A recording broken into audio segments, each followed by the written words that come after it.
Okay, so for my rebuttal, I'll be arguing why the elimination of the death penalty would be unworkable and unrealistic because of costs, issues of morality, and constitutionality. Eliminating the death penalty would be even more costly because of lifelong appeals. If inmates are sitting around in a cell for the rest of their lives given the life in prison sentence, then what are they going to want to do? Get out of there, escape. And how would they do that? By continually appealing to the courts and trying to find ways to get their way out of there. A lifetime of court hearings over and over with prisoners trying to bring in new ideas would be problematic to our courts, and it would be problematic to the budget of our government, and this isn't even including the cost of them living in prison for however long they are. Secondly, without the death penalty, no moral justice is served. For example, what if a man walks onto a school campus where people are just trying to learn and shoots 30 people, or a gunman massacres a movie theater killing dozens of innocent men, women, and children, or someone bombs a marathon injuring and killing dozens of athletes. These people deserve to die and nothing less. It is not revenge, it is punishment, it is justice. The affirmative is probably going to say that life is sacred. Well, yes, life is sacred, so it must be punished to the fullest extent when a life is taken. From the deathpenaltyprocon.org, it says, along with 2/3 of the American public, I believe in capital punishment. I believe that there are some defendants who have earned the ultimate punishment of our society has to offer by committing murder with aggravating circumstances present. I believe life is sacred. It cheapens the life of an innocent murder victim to say that society has no right to keep the murderer from ever killing again.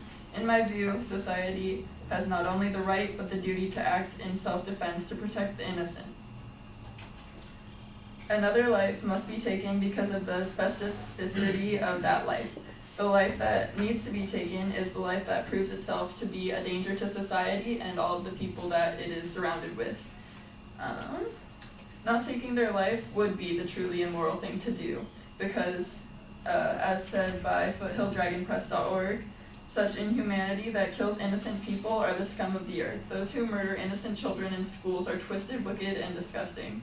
Are there words to describe them? Are there words to describe their actions? I don't think there are. So should there be words to describe their punishment? Finally, the Constitution requires that punishment fits the crime. The Eighth Amendment requires that there not be any cruel and unusual punishment.